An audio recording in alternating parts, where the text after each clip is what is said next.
guys, this is SB Goji fan here, and I am extremely sorry, like really, and I mean really sorry, about like two or 3 months ago that I have not reviewed like another Godzilla movie. Well, it's because class. I had to do class stuff, and it was really hard working. I mean, and yes, I finally graduated. Thank God. I graduated high school.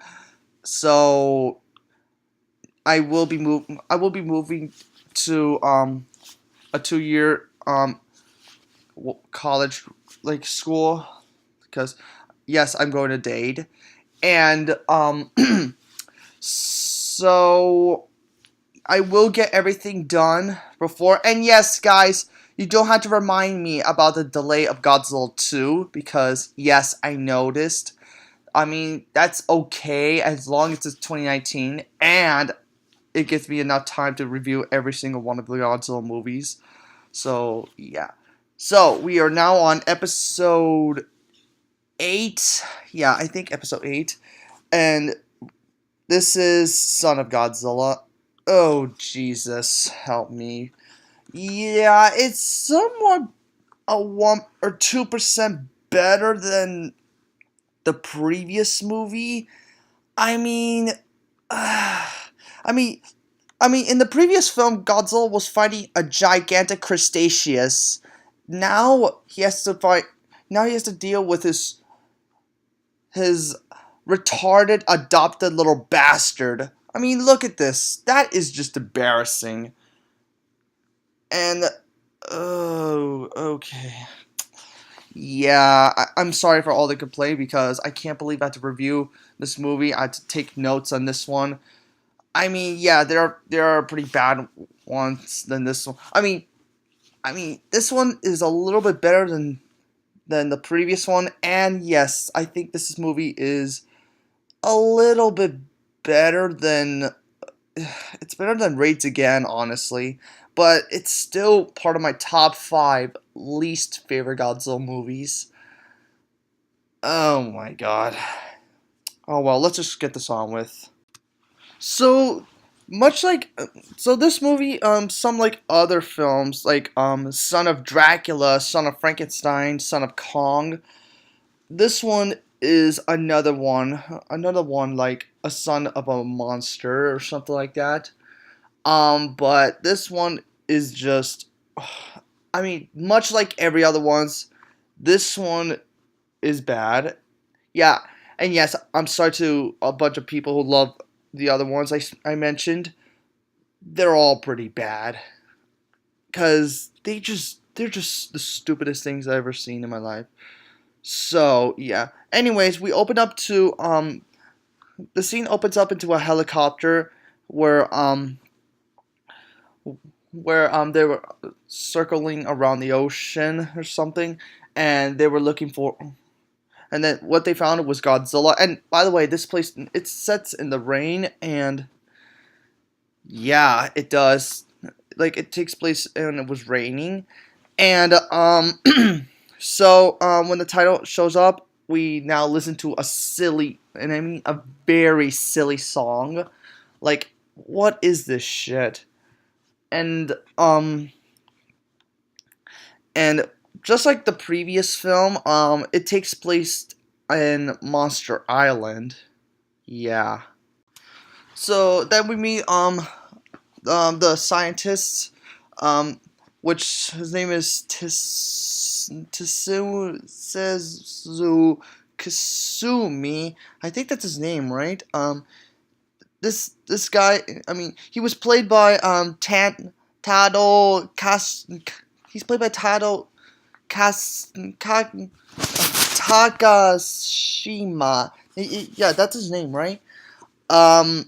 He was taken is taking an he is undertaking a weather controlling experience.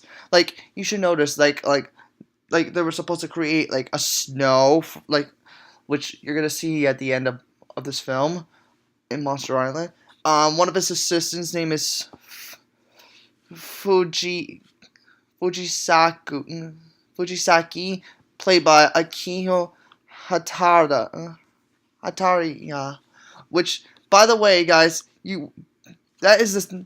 I know him because he's the same actor yep, that's right, guys. He's the guy who played Dr. Serizawa. No surprise, right? So later on, we introduced to the main character named Goromaki, played by Akira Kubo, who is an investigative reporter who wants to scoop on the scientist experiments. Later on, he sees like those three giant mantises. Yeah, you guessed it, people. These giant mantises are which Maki just give the name Kamacurus to those three giant things. Yeah. So the Kamacurus discovered like an egg or so. Oh wait, before that, he did see like Maki did see like a girl swimming.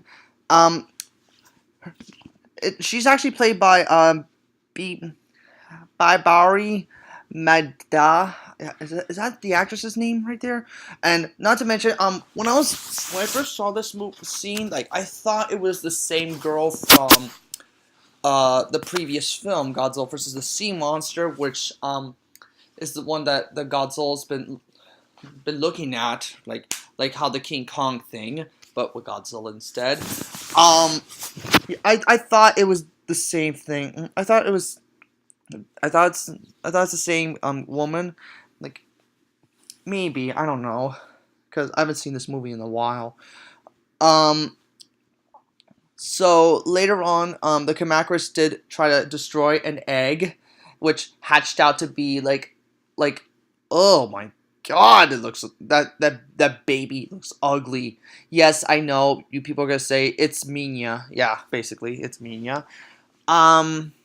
So yeah, I will explain the Minya thing with being Godzilla's either adopted or biological son in a moment soon. So anyways, Godzilla fought the Kamacurus, tried to save the poor bastard, and he already killed two creatures, and the third Kamacurus just gets away.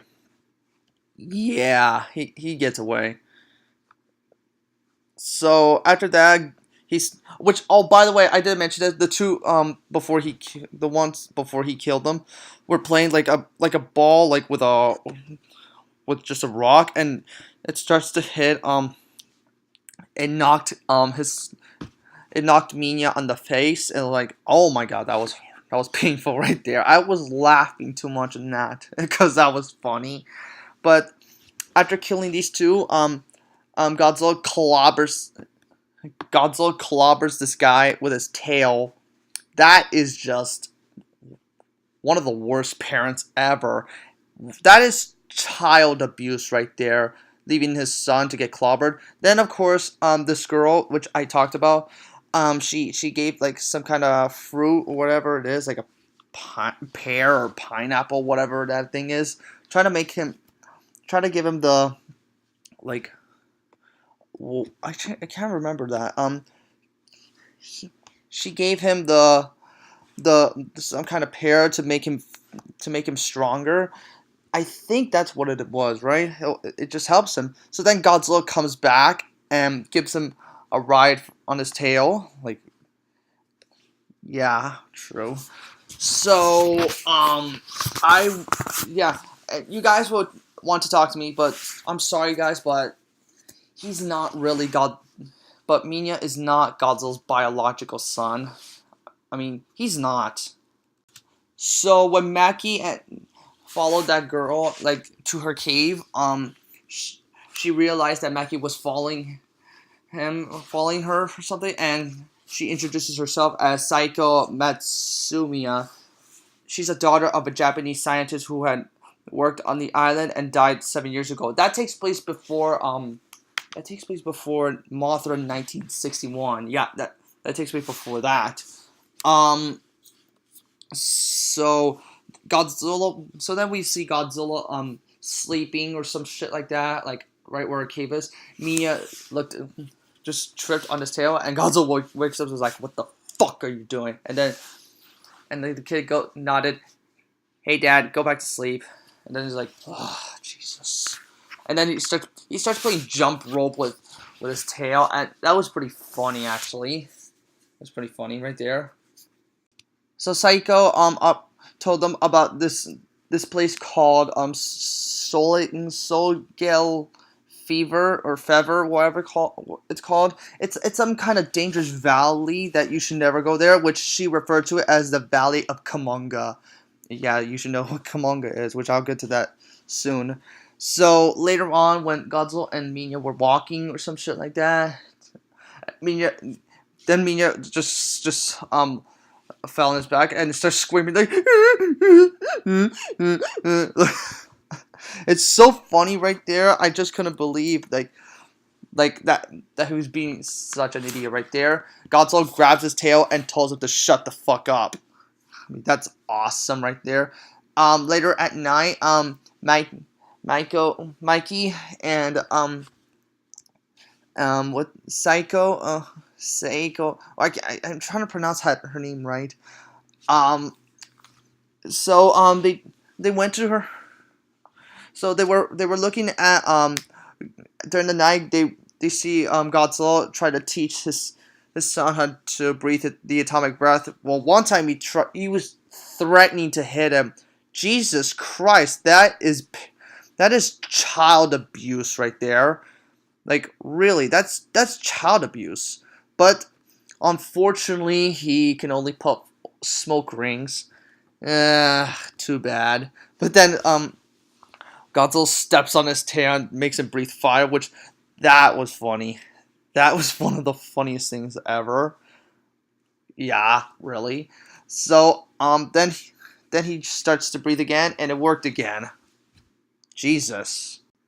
So the two human characters, of course, Maki and Seiko, collect water, which, yeah, I had to skip around because I can't even remember, like, any important things that happened in that movie. Yeah, it's been a while. So, then Seiko, the next day, she was interrupted by the Kamacurus that didn't die. Minya came by and tried to stop the Kamacurus. Kamacurus kicked.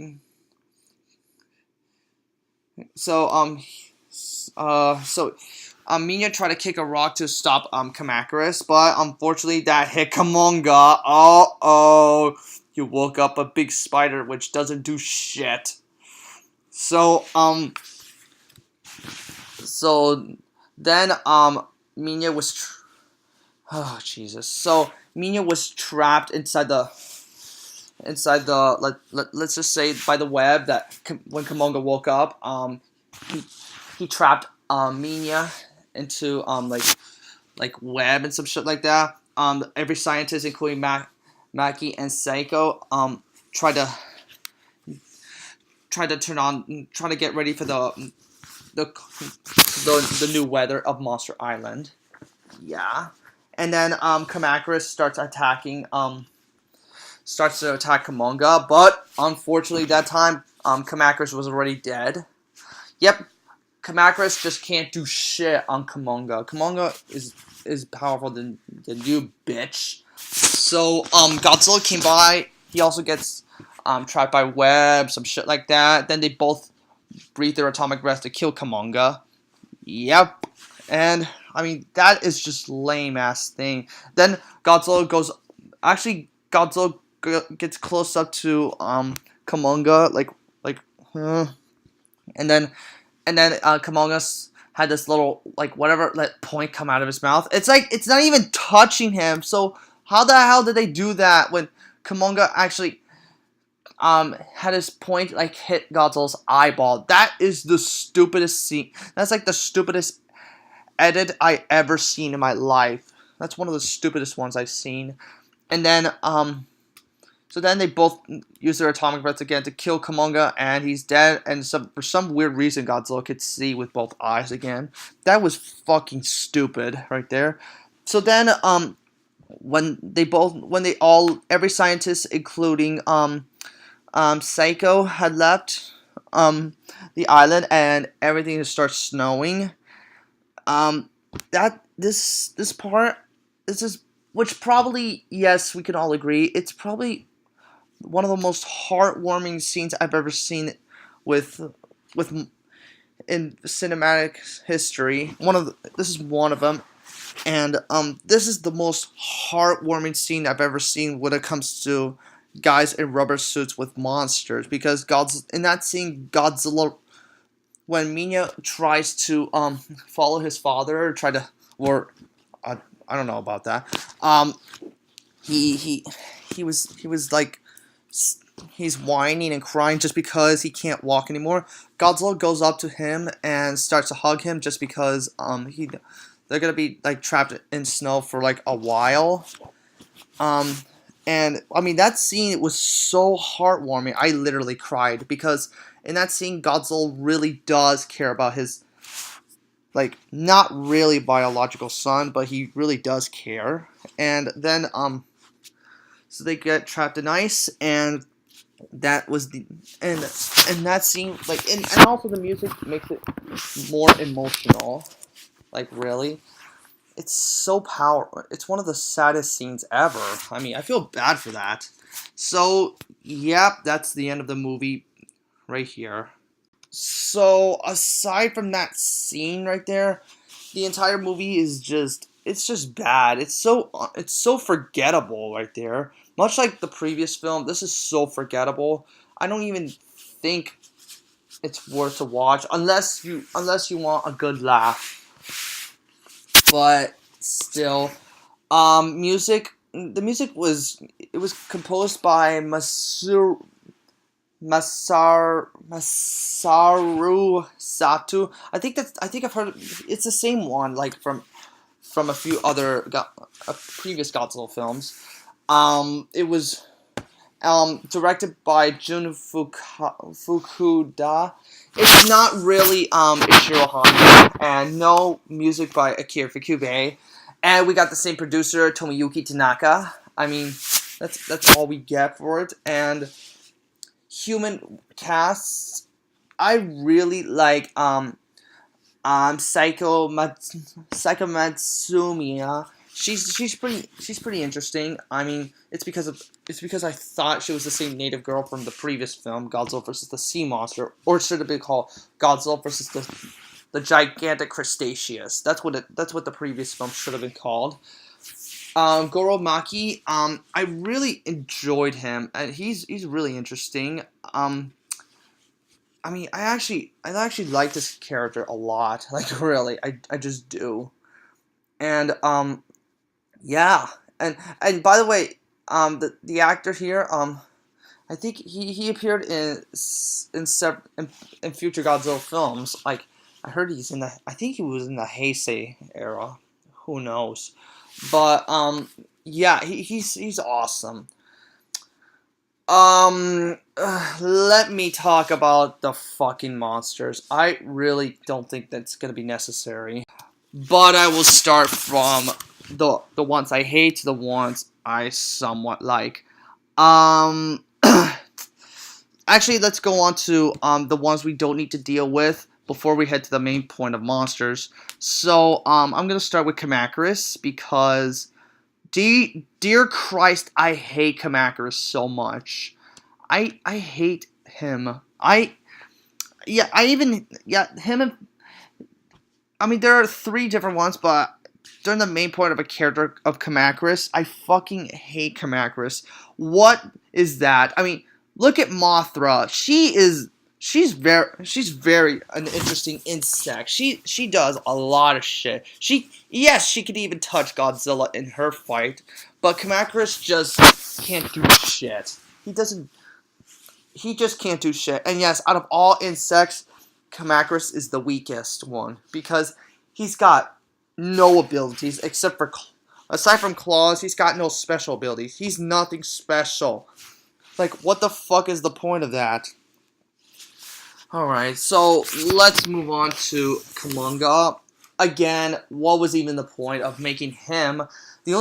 Actually, the main difference is that he has special abilities. He can shoot webs. That's That's better than having nothing. That's better than nothing because Kamacurus cannot do shit, like I said. But Kumonga, yes, he can, and yes, he's stronger than Kamacurus because Kamacurus sucks.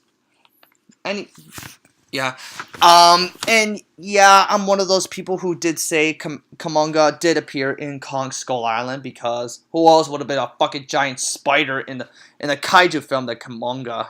I mean, Jesus Christ! I mean, come on. Let me move on to yes. You want me to talk about of Minya with being the son of Godzilla? Yes, I'm talking about. Let's go to Minya or Manila, whatever you want to call him. I don't care. But first off, I'm not a big fan of Minya. I mean, I don't like the way he looks. I mean, he looks really disgusting, like really disgusting. He looks terrible. Like, I mean, Minya is like a terrible, terrible son of God.